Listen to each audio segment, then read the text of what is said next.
Hai, perkenalkan saya Dinda Putri Azara, perwakilan dari kelompok 4. Di sini saya akan menjelaskan secara singkat tentang overriding konstruktor.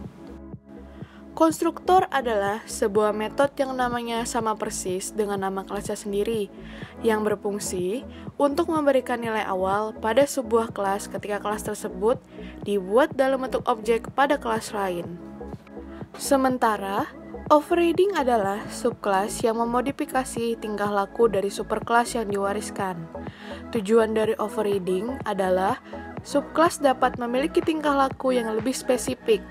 Overriding ini dilakukan dengan cara mendeklarasikan kembali metode milik parent class di subkelas. Pendeklarasian metode pada subkelas harus sama dengan yang terdapat di superkelas.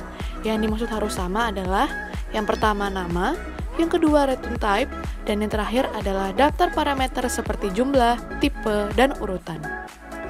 Metode pada parent class disebut dengan overriding method, sedangkan metode pada subclass disebut dengan overriding method. Adapun beberapa aturan dari overriding, yang pertama, mode akses overriding harus sama atau lebih luas daripada overriding method. Yang kedua, subclass hanya boleh mengoverride metode superclass satu kali, tidak boleh lebih dari satu metode pada kelas yang sama. Dan yang ketiga, overriding method tidak boleh throw check exception yang tidak dideklarasikan oleh override method. Selanjutnya akan dijelaskan contoh programnya ya. Oke, di sini saya akan menjelaskan codingan tentang overriding dan konstruktor. Sebelumnya saya sudah membuat sebuah project bernama UAS dan juga dua kelas bernama kendaraan dan motor. Kendaraan di sini selaku superclass atau kelas orang tua. Di dalamnya memiliki tiga fungsi bernama jalan, stop, dan merek.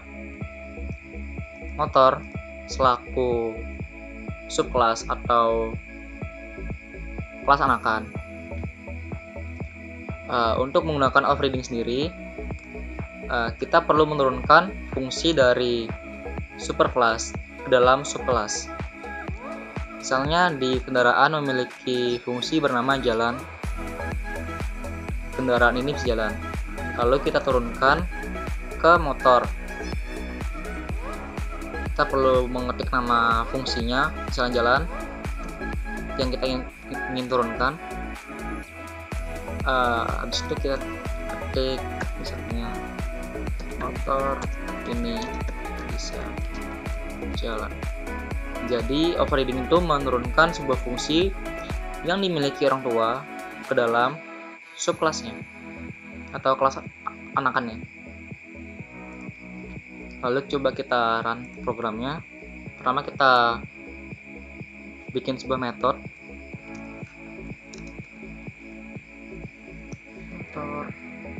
motor sama dengan new motor dot yang ingin kita coba run atau coba kita jalankan programnya itu fungsi jalan. Apakah dia akan menampilkan kendaraan ini bisa jalan atau hasilnya motor ini bisa jalan. Coba kita run dan ya hasilnya motor ini bisa jalan karena fungsi jalan sendiri sudah kita turunkan ke dalam kelas motor. Selanjutnya saya akan menjelaskan konstruktor. Pertama kita buat sebuah atribut publik string merah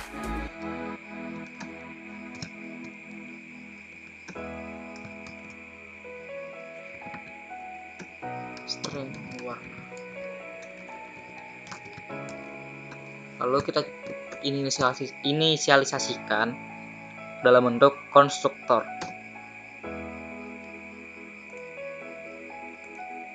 Konstruktor sendiri itu adalah gunanya kita untuk mengisi nilai awalan, dan juga biasanya konstruktor digunakan untuk mengisi nilai pada array list.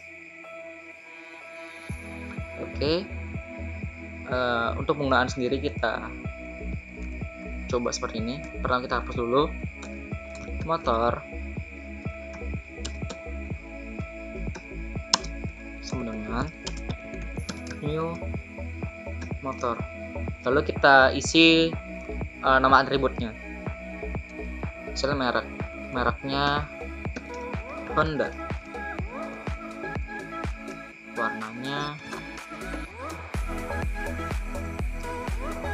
warnanya kita kasih biru.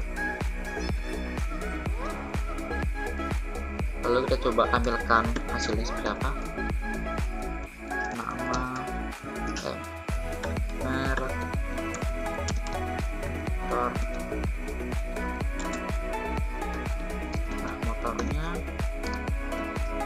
motor dot nama atribut yang mau kita gunakan itu merek. Situ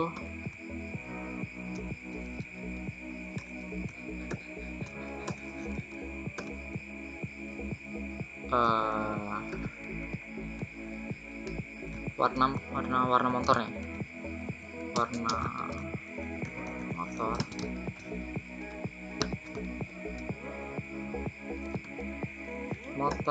dot warna. Lalu coba kita run programnya, apakah hasilnya merek motornya Honda dan warna motornya lebih biru. Dan ya, hasilnya merek motornya Honda dan warna motornya adalah biru. Itu saja dari saya. Sekian dari saya. Wassalamualaikum warahmatullahi wabarakatuh. Kesimpulan yang bisa kita ambil dari materi sebelumnya adalah: pertama, override method merupakan metode yang sama persis dengan metode yang sudah ada di superkelasnya. Biasanya perbedaannya adalah pada implementasi program. Yang kedua, overriding tidak bisa dilakukan pada kelasnya sendiri. Dan yang ketiga, overriding erat kaitannya dengan inheritance atau pewarisan. Terima kasih sudah menonton video ini. Dah.